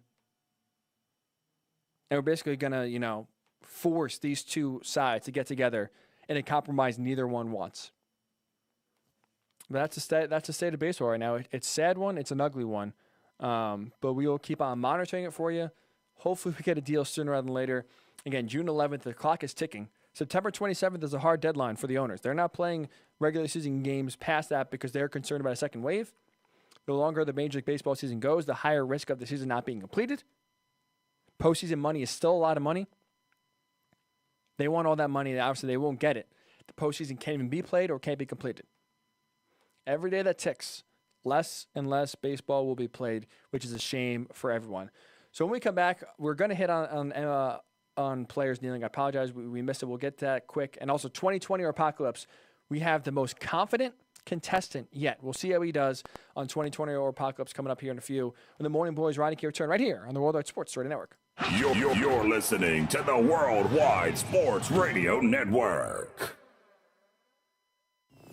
Edward Lehman has been a trusted insurance advisor for over 16 years with insurance solutions for auto, home, commercial, life, and retirement. He's located at 54 Sunnyside Boulevard, Suite H in Plainview. That's just 1,000 feet south of 495. Local agent, local advice. The time to think about insurance is before you need it. So do yourself a favor and before you pay your next insurance bill, give Ed and his team a call, 516-935-3900, or visit him online at www.allstate.com/EL. Edward H. Lehman Insurance is your trusted insurance advisor. Hi, this is Terry Crews, actor, former football player, game show host, father of 5, and all-around big dude. I'm also an expert on drama. I know all kinds of drama. There's the good kind that comes with having a house full of kids. There's the bad kind like season-ending injuries. There's the necessary kind, like having an agent in Hollywood. And there's silly drama, like the drama around my percolating pectorals. And then there's the drama you can skip. Skip the drama that comes with not having your high school diploma or equivalency. Find free adult education classes near you and finish your high school diploma. Visit finishyourdiploma.org. Or text diploma to 97779. Message and data rates may apply. Reply STOP to opt out. That's diploma to 97779. And leave the drama to actors like me. Brought to you by the Dollar General Literacy Foundation and the Ad Council. It's the Worldwide Sports Radio Network. It's time to wake up with the Morning Boys on Worldwide Sports Radio Network. And here's your host, Ryan Hickey. Hey, welcome back into the Worldwide Sports Radio Network. A little bit of a different, depressing show, I'll say. A Monday show was, I really tried to be as optimistic as possible, talking about change that could happen socially through sports and some of the things that we've seen, some of the players speaking out, whether it's at Iowa or other college football, whether it was Roger Goodell's video that he put out on Friday night, basically apologizing for not listening to the players 4 years ago about police brutality, basically ushering them out and silencing them when they wanted to protest police brutality and realizing 4 years later we were wrong. That was an optimistic show. This has been anything but optimistic as players and owners continue to fight over money. As Beth writes on Facebook, I think she said it perfectly, she's learning so much about Major League Baseball, and it's so ugly. It's ugly. It is really ugly. It's not a good look at all, and it's been tough for a sport that we all love. We just hope at this point that they can come together on some sort of agreement and that eventually we'll get baseball sooner rather than later. But it does not look good at all. Like I said, you're seeing a lot of the ugliness, a lot of the behind-the-scenes arguments that go on in the other sports behind the scenes. See it out in the open. You see really, truly how much of a business professional sports are and how ugly it can truly get when finances are involved. So we'll still take your thoughts on Facebook. You guys have really contributed a lot. It was awesome. Great conversation. We'll still continue to read those, whether it's on Facebook or Worldwide Sports Radio Network. If you want to shoot us a tweet, WWSRN_radio. Read those throughout the show. We do have 2020 Apocalypse, the most confident man. Again, that is very excited about playing. We'll get to that in a second here. I do want to quickly just get your thoughts. Would you be okay with NFL players kneeling for the national anthem in 2020? Has your stance on that changed since 2016, 2017, basically 3 or 4 years ago when it first started by Colin Kaepernick? Jason Lockenfor of CBS Sports wrote a great article on Tuesday, and in it, he wrote that basically he spoke to many former and current players, and they believe because of Roger Goodell's video that he put out last Friday, and because of the line that he said in it, that I protest with you. He thinks, and he writes that many players believe that Roger Goodell will take a knee either at the game with players, if he's allowed to travel at the first game, or whenever he's allowed to travel, he will take a knee with players to show unity that we are in this with you, we have your back. Police brutality, but more importantly, social justice, social injustice cannot be tolerated, and we have your back. This is a huge step, because you also wrote in there, he doesn't believe the NFL will sanction or discourage players from taking a knee. It's important to remember, 2018, there's a rule that required players to stand up for the anthem if they're on the field. Now, they allowed players, if they didn't want to stand up, to be in the locker room. But a rule is put in place and passed unanimously by the owners that if you're on the field for the national anthem, you are required to stand or you could be fined. So think about that. And now you look at the NFL stance and you hear Roger Goodell talk about how he's going to protest with the players. I think this is a great move. My stance on kneeling personally has changed. I've done a complete 180, to be honest. I think it's a smart move for the NFL. I think it's good. And I think it's good for the players to be allowed to and actually use that platform for good to bring awareness. I think they should knee. It was 4 years ago, back 2016. Many of us, including myself, missed the message. A lot of us jumped on the bandwagon of it's disrespecting the military, show some respect.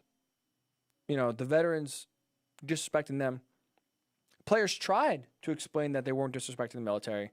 They tried to explain that this is just for social injustice. The military is not involved. The country's, we believe it could be a better place. Nothing to do with the military, nothing to do with patriotism. We want to bring awareness to social injustices that are happening on our soil, in our country, that we want to fix. But we didn't listen. We saw it as military. That was it. Obviously, we know how divisive it was. People stopped watching the NFL. It would get real nasty with what people would either call in and say or write on social media. All the while, Nate Boyer, former NFL player, former also U.S. Army Green Beret, was actually the one who told Colin Kaepernick to take a knee instead of sitting down. It's less disrespectful if you just take a knee, because originally Colin Kaepernick was sitting on the bench. So just take a knee. It'll be okay. So you had a Green Beret advising Colin Kaepernick how to approach trying to take a stand and stand up for something. But again, we didn't listen. We didn't understand it. And I think now, 4 years later, with the benefit of hindsight, the benefit of almost having our eyes opened, I think kneeling would be good and way to bring about some change. Because guess what? I think now, when you actually see the injustice, when you actually see it, whether it's on videos, whether it's now you see the support through protests all throughout the country, of all different races, all different backgrounds participating and trying to improve and erase social injustice, try to get the laws to apply to everyone equally. I think it's hard if players take a knee in 2020 to hijack the message, to have it be misconstrued, and then have it thus take away from the actual message. Right, that's happened 4 years ago.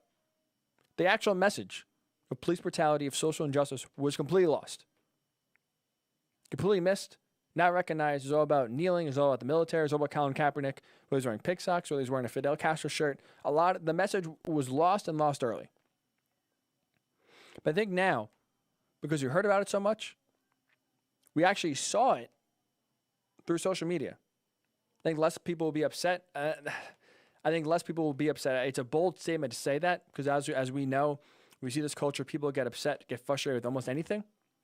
And it's hard to get people to agree on almost anything. So I'm going out a little bit of a limb here.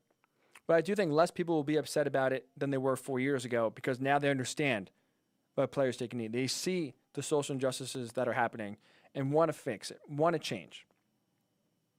And more importantly, I'll finish up with this and why I think it's a good idea. Ron Rivera, the Redskins head coach now, former Panthers coach, came out on Wednesday and said that he will support his players if they decide to take a knee during the national anthem. He said he understands why, because it's about police brutality, it's about social injustice, it has nothing to do with the military, nothing to do with patriotism. Now, why is it important that Ron Rivera, of all people, say this? Not only is he a head coach, but his father was a commissioned officer in the U.S. Army. So here's another person from a military background understanding, hey, this is not about the military. They're trying to protest something else. They're trying to bring awareness to an issue here in this country that they want fixed. And that we have to listen to that message and see it for what it is, not try to take it and have it try to mean something else. So I'm just curious for your thoughts. Would you be okay with players kneeling during the national anthem this season? I would, personally. I think it'd be a good move. I think it'd be a smart move. I think it'd be a way to continue the conversation. That's the biggest thing you have to worry about, right? It's just everything that goes on. If we get back to normal, we forget about it, and then we're back here in a year, 2 years, 6 months. We see how fast the news cycle travels. We hyper focus. We're hypersensitive to one issue for 2, 3, 4 days, maybe a few weeks.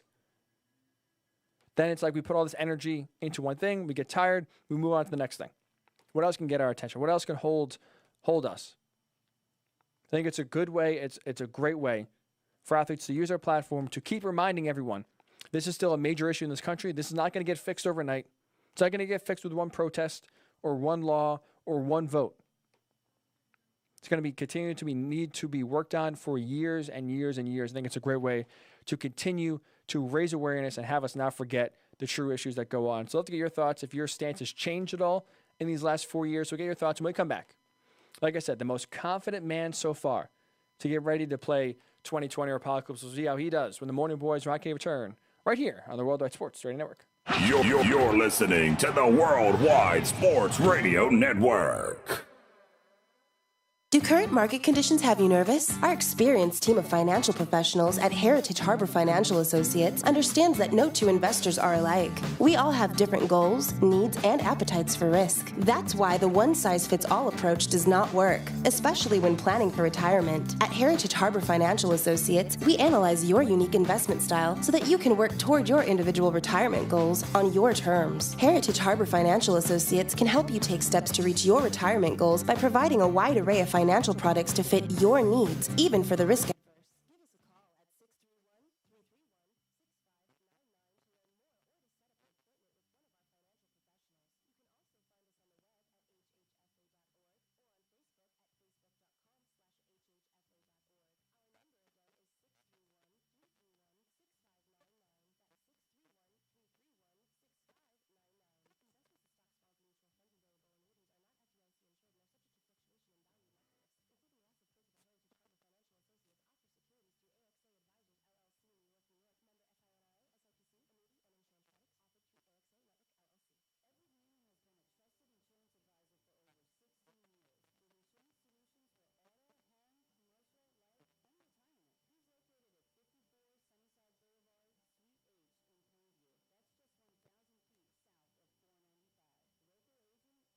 The time to think about insurance is before you need it. So do yourself a favor, and before you pay your next insurance bill, give Ed and his team a call, 516-935-3900, or visit them online at www.allstate.com/EL. Edward H. Lehman Insurance is your trusted insurance advisor. You're listening to the Worldwide Sports Radio Network. It's time to wake up with the Morning Boys on Worldwide Sports Radio Network. And here's your host, Ryan Hickey.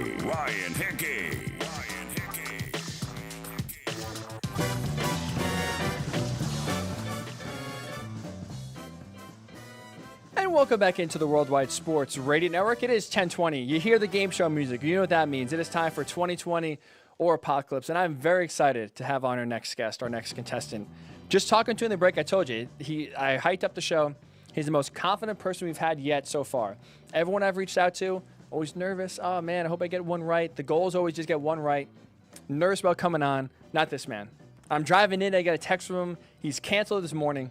He's studying. He's ready to go. Just talking to him on the phone. He is revved up. None other than the next Brian Marzo will be our next participant. Brian, what's going on this morning? Is he there? This guy hangs up. Similar, unbelievable. Similar to his friend, ironic enough. When we had Misko on the show last week, literally the same thing. They're friends, both with the same issue. Let's try to get him on live here. Let's see what the hell happens.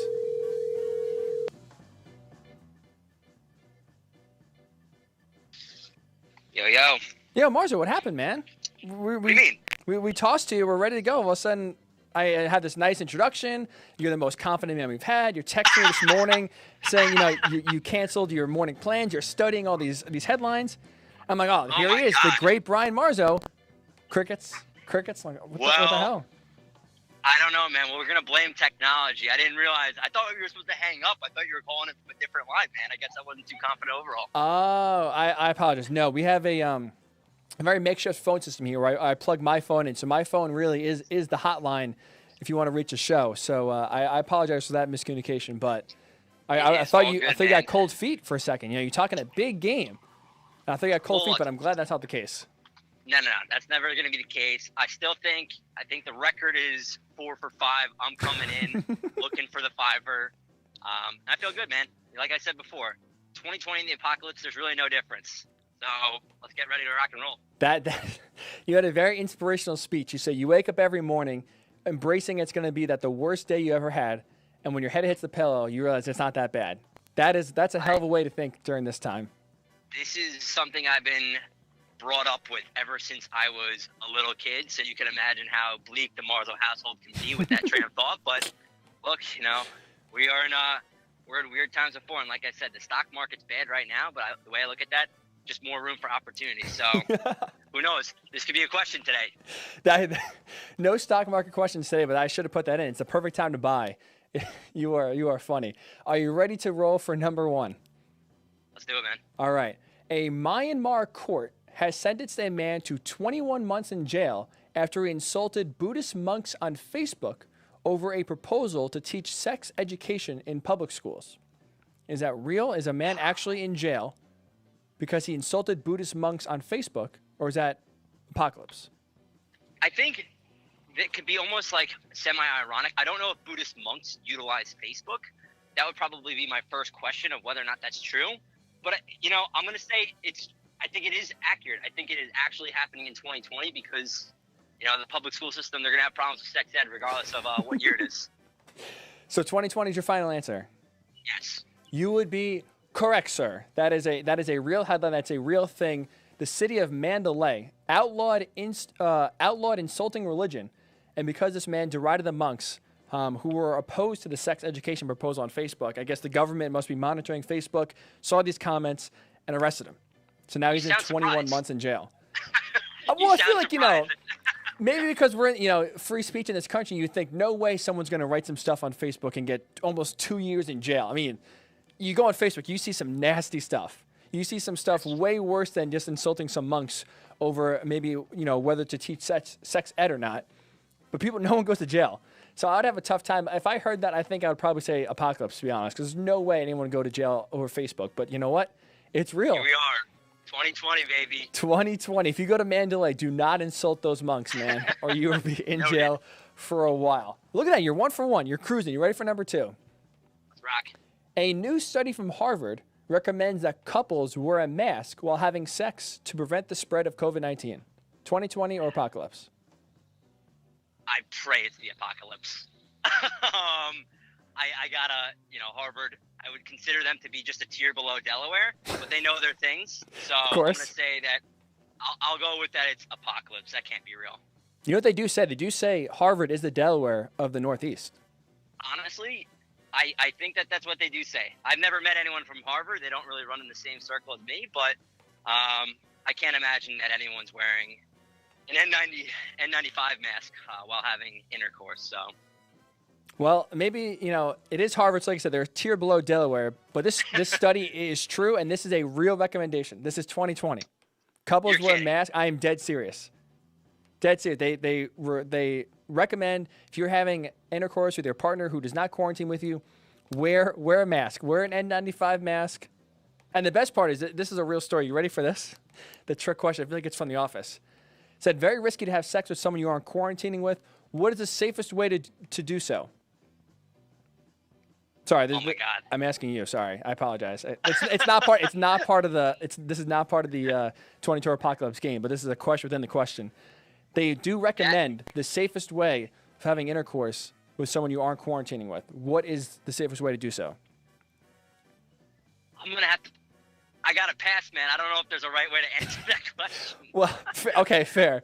Abstinence. That's no joke. That's the answer. Is that what they said? They said the safest way, abstinence. I cannot stand that question. Also, I thought you said just in general. I didn't realize that it was someone that you're not currently quarantined with. I think if I had fully heard that part, I think I would have gotten it right. But for the sake of the game, I am at 50%, which is, I think, I can't win now. I'm never going to be the first to actually get all the questions correct. I apologize for the misword there.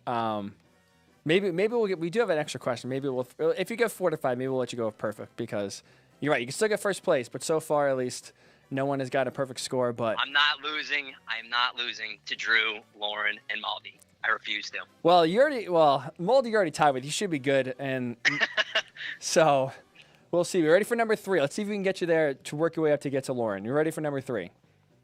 Mm-hmm. A city councilor was forced to break chopsticks with his butt after he lost a bet in which he said a mayor running in a recent election wouldn't receive 400,000 votes. Is this a real thing where he actually lost the bet because more voters turned out than he thought and thus had to break chopsticks with his butt? Or is this apocalypse? This will never happen? I got to know first, how does one break chopsticks with their butt? That is something that I just, for some reason, I'm having a hard time conceptualize, nor do I want to actually do that. And where did it take place? What state? This is actually in Taiwan, so not in the U.S. This would be in Taiwan. I'm going to go that it's not true. I feel like, so I'm saying apocalypse. I think that would be something a drunken American would do. If there are, cameras on them, I think that that's something that would take place. I feel like Taiwan, no. I'm going to say it's an apocalypse. That is 2020, sir. A Taipei city councilor had to break 53 chopsticks, not just one, 53 on camera with his butt after 939,000 votes were cast. So he said the bars, no way they'll receive more than 400. Over double that came in. And I guess it's like every, there's a certain amount of vote. Every 10,000 votes, let's say, there was one chopstick. So that's how it added up to 53 chopsticks. I did watch a little bit of the video, to be completely honest. I knew you would. He basically tried to spread his butt cheeks out as wide as possible.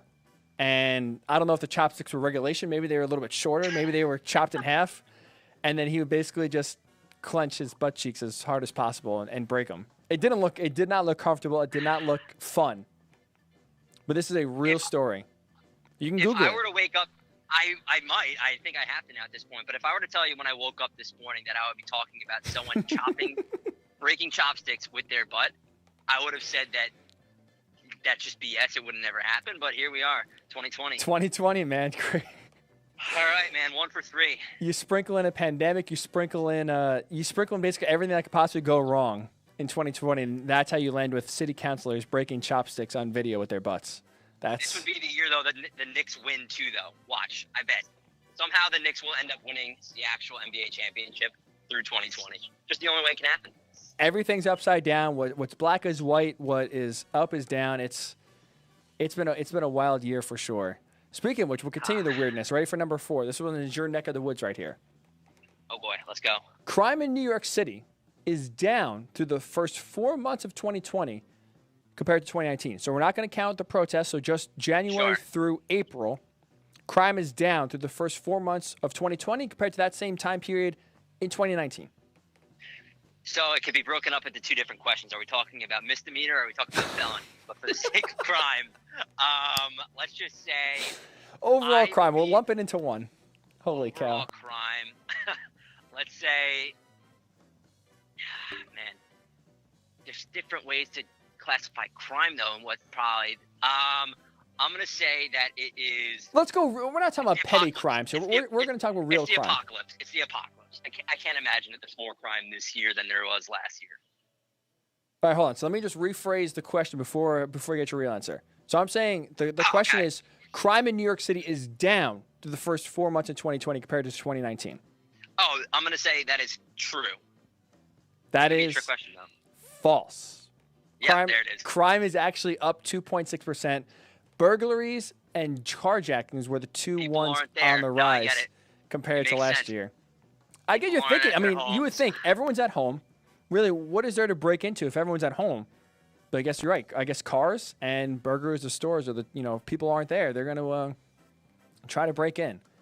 Damn. So what I've learned is that I'm not good at this game. That is something that has become evident. But hey, at least I haven't been broken into or that's any true. type of crime committed against my cars. That so is that true. Small little win, but there's a big yikes.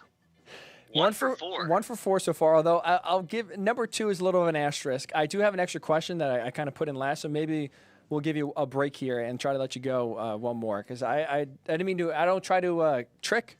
I just try to keep it as simple as possible. So maybe question was a little out there, so we'll give you an extra one. Ready for number 5?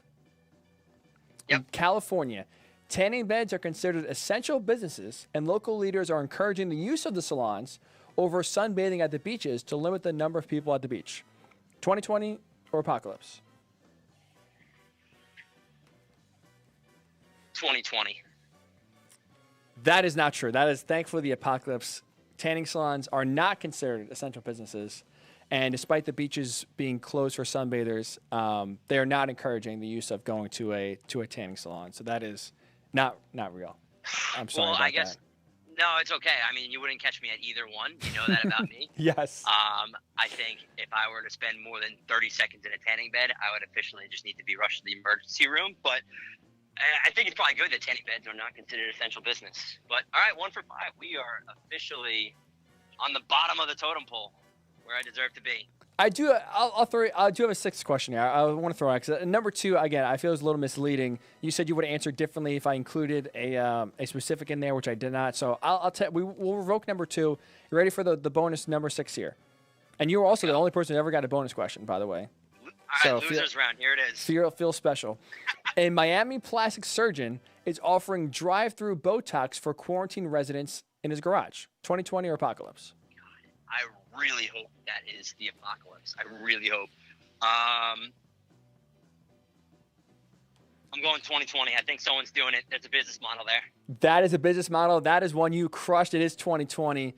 One Botox said he was sitting in a line somewhere, like I guess waiting for food. He goes, realized, hey, everyone's wearing masks. We Botox in the forehead.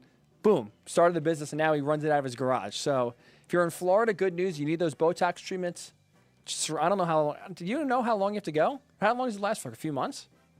For Botox? Yeah, I have no clue.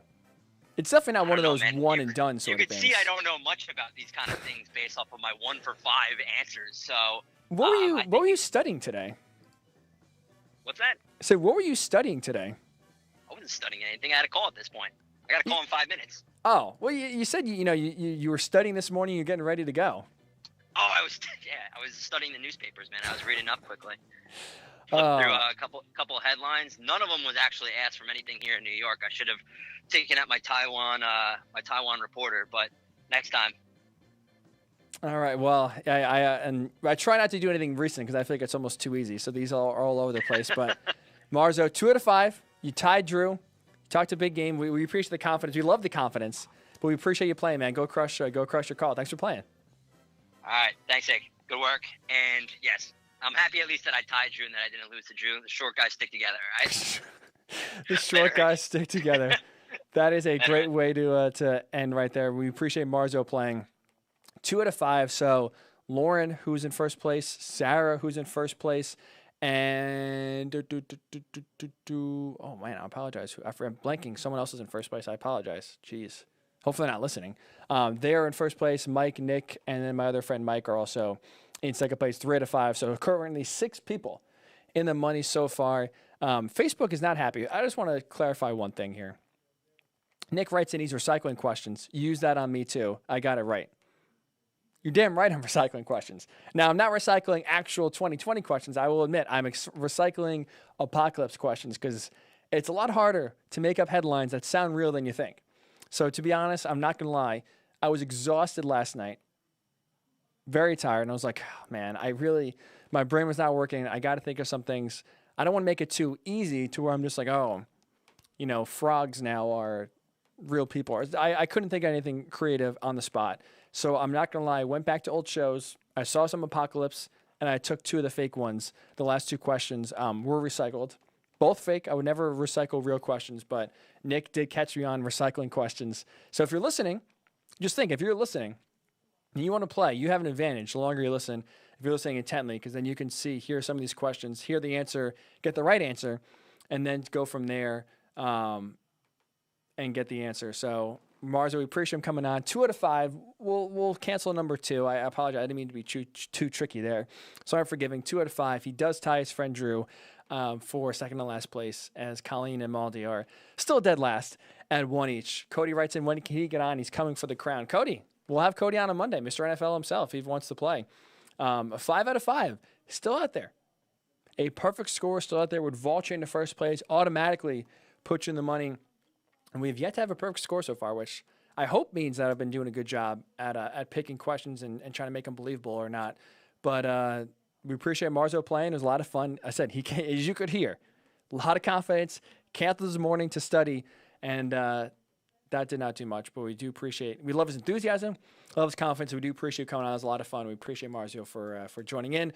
When we come back, we'll finish up with Reggie Bush, back where he belongs finally. We'll discuss why that is and why it's a good thing for not just USC, but overall for college football. When the Morning Boys Ron Hickey return right here on the Worldwide Sports Radio Network. It's the Worldwide Sports Radio Network. Edward Lehman has been a trusted insurance advisor for over 16 years with insurance solutions for auto, home, commercial, life, and retirement. He's located at 54 Sunnyside Boulevard, Suite H in Plainview. That's just 1,000 feet south of 495. Local agent, local advice. The time to think about insurance is before you need it. So do yourself a favor, and before you pay your next insurance bill, give Ed and his team a call, 516-935-3900, or visit him online at www.allstate.com/EL. Edward H. Lehman Insurance is your trusted insurance advisor. Be fearless at MMA Long Island and Seituha Karate. Located at 28 Colt Court in Ronkonkoma, MMA Long Island is the martial arts school for you if you want to learn combat-proven techniques, build confidence, discipline, and self-esteem while learning real martial arts to fight back against bullies, predators, and peer pressure. MMA Long Island offers group and private lessons for all ages and levels in traditional Goju-Ryu Karate, MMA, and self-defense. MMA Long Island is one of Long Island's most affordable martial arts schools. There are no promotions promotion, belt, or membership fees, and family discounts are available. All classes are taught by 7th degree black belt Sensei John Benedict with over 30 years teaching experience. So whether you want to get in the ring or protect yourself and your family, MMA Long Island can help you reach your goals. Visit MMALongIsland.com. That's MMALongIsland.com or call or text 516-381-9660. That's 516-381-9660. You're listening to the Worldwide Sports Radio Network. It's time to wake up with the Morning Boys on Worldwide Sports Radio Network. And here's your host, Ryan Hickey. And welcome back into the Worldwide Sports Radio Network. Wrapping up here on a Thursday morning. We appreciate Brian Marzo coming on and playing 2020 or Apocalypse. There's still some frustration in the comment section here about a sixth question.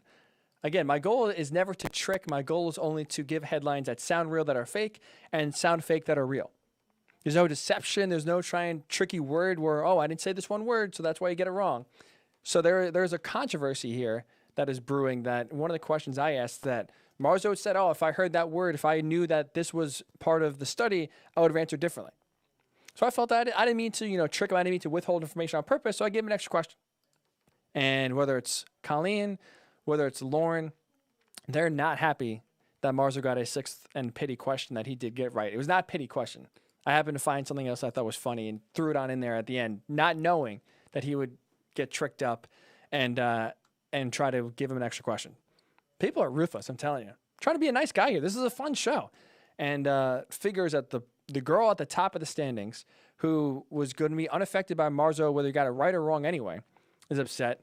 And figured, of course, it makes sense. Colleen bottom the standings, 1 out of 5, wanting, company, misery loves company, wanting Marzo to come on and join her and Maldi in the 1 out of 5 club. Not happy that Marzo got a sixth question, but hey, what can we say? We try to be fair here. That's what the show is all about, being fair. And Colleen is still salty about one question that she claims to be tricked on about Amazon being the highest gainer during the pandemic. Zoom. That's all I got to say. Zoom, man. Everyone's zooming. Got to realize that Amazon, not the one that's making the most money. She still to this day, despite being on almost a month ago, very upset. But like I said, Marzo, 2 out of 5. We're officially 2 out of 5. Some people want to say 2 out of 6. 1 out of 5. Marzo got 2 out of 5. Ty Drew in that aspect as well. So we appreciate Marzo coming on. A lot of fun, a lot of energy, a lot of confidence from him. Unfortunately, that did not result in a 5 out of 5 perfect score. We are still looking for that perfect score. You want to join, you want to play, reach out, let me know. We'll get you on the show, and we'll try to have you go 5 for 5 and be in the money to try to win top 2 prizes, or top 2 finishers do get a prize. So right now, that is if you get 4 questions right or 3 questions right, you're in the money, and we are looking for the next contestant for Monday. So let me know. We'll have some more fun, and we'll continue this charade as long as it goes on, because as Marzo said, 2020 every day feels like the apocalypse. More and more content comes out, so we have plenty of more content to go along and ask about, because there's just been some wacky stuff that's gone on this year, and we're only halfway through, not even halfway through. Still some crazy stuff that can happen these final 6 months, so this game will continue as long as we get the content, or as long as I have the friends, one or the other. Probably the friends is going to end first, to be honest, before the content does, because it's just been wild so far in 2020. So we do appreciate Marzo coming on and having a few laughs there for sure. But I do want to end the show here with Reggie Bush being back where he belongs. And if you missed it yesterday, USC was finally allowed to accept Reggie Bush, embrace Reggie Bush in official capacity, and have him back in their family. And if you missed it or didn't really know what that means, USC disassociated themselves from Reggie Bush back in 2010 as part of sanctions that included a 2-year bowl ban. They vacated 14 wins, including the national title that they won in 2004, and they lost 30 scholarships over 3 years. And this is all because Reggie Bush, during his time at USC, Reggie Bush and his family accepted travel expenses, and even had a house in San Diego that did not pay for.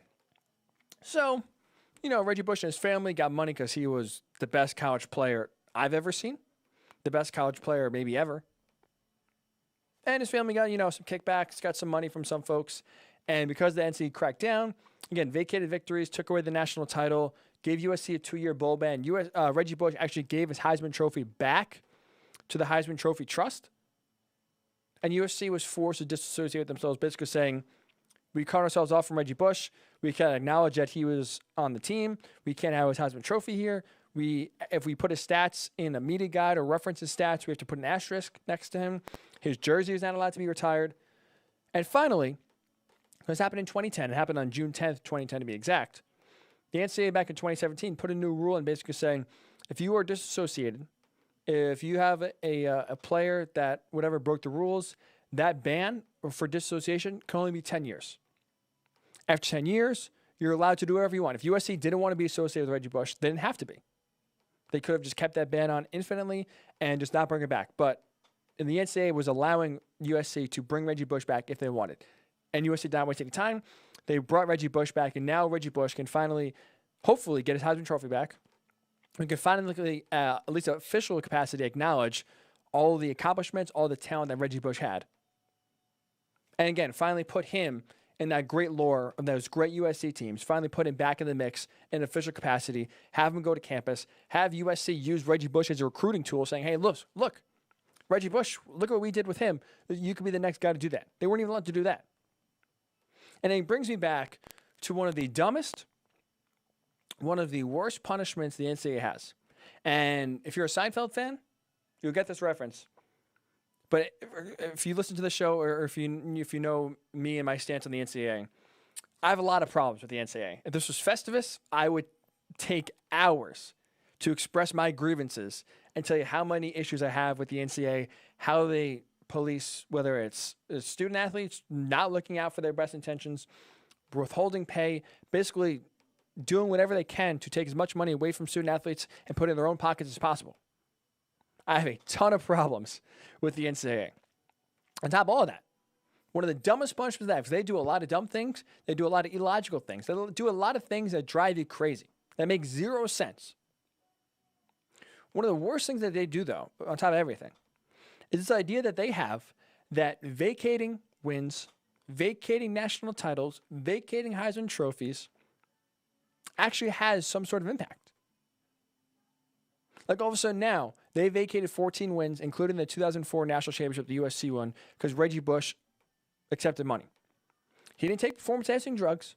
He didn't do anything that gave USC an advantage on the field. Right? That's different. They're somehow cheating if they're able to tap into, let's say, what the defenses were calling at the time. They're able to, again, take drugs that other players weren't taking that help them get faster, get stronger. That's one thing. Taking money, having a house in San Diego, having no impact actually on the field. I have a tough time taking away wins, seeing the greatness that we watched with the USC during that time. And that takes a lot for me to say. Growing up, I was a diehard Notre Dame fan. So I hated USC. Hated USC, hated Reggie Bush, hated Matt Leiter, hated that entire team because every year they would crush Notre Dame. And the 1 year is close. They beat him in a heartbreaking fashion with Reggie Bush pushing Matt Leiter, controversially, should be illegally, into the end zone. As you can see, I'm still not over yet. But it's one of the dumbest things the NCAA does because they think that vacating wins, whether it's vacating national titles, whether it's taking away Louisville's national title when they won a Rick Pitino, whether it's vacating Joe Paterno's wins, whether it's vacating Notre Dame's wins when they had some academic help, it doesn't help to erase history. It doesn't really have any sort of impact at all when we saw it happen. We can't watch a game, then the next day or next year or 2 years from now come out and say, oh, you know what, that game technically didn't count. The game, you know what, they were cheating, they got some money on the side, Reggie Bush got a $100 handshake, doesn't count. You're vacating that title. So what, you can't technically hang a banner. Outside of that, we saw USC win the title. We saw USC be one of the best teams in 2004. We saw Reggie Bush be the best player in 2005 and win the Heisman Trophy. So why are you trying to erase accomplishments, or I should say, quote unquote, erase accomplishments that on paper may take away, but other than that, we all have it burned in our memory. We all know Reggie Bush, and we still associate him with being a Heisman Trophy winner, despite him handing it back. We still associate with USC having one of the best dynasties ever in sports. I mean, they had a 30 for 30. They ran at Troy. They didn't just block out the 2004 season. Like it didn't happen. They didn't discuss 2003, skip over 2004, and they won, and then go to 2005 when they had that great season that lost to Texas in the eventual national title game. We should talk about 2014. And we do this about any single team or player that's had their wins or accomplishments, quote-unquote, vacated. It drives me crazy that the NCAA thinks that they can just take a banner down and that justice is served. Could you imagine pro teams did this? I mean, think about it. Fans are desperate and clamoring for an asterisk on the Astros. They actually cheated in a way that benefited them on the field, gave them and helped them win a World Series. Could you imagine if some players were getting money on the side, maybe doing an illegal deal, and all of a sudden now MLB took away the Astros World Series championship, not because they cheated on the field, not because they had an advantage that no other team had, because players had a little bit of a side business where they making extra money, zero impact on the field, they took that World Series away. We're still viewing the Astros, or any team you do that to, as World Series champions. The NCAA is the only one that thinks by taking away, vacating titles, by taking stuff away that actually has some sort of impact. Vacating those wins in 2014 is really going to teach these other schools a lesson. Don't cheat.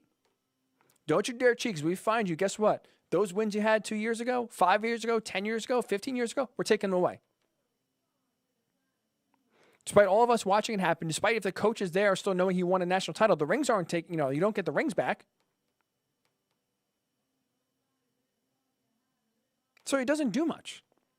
And all it does, to me, is hurt the schools and the NCAA overall instead of helping. Reggie Bush, like I said, to me, he was the greatest player I've ever seen play any sport.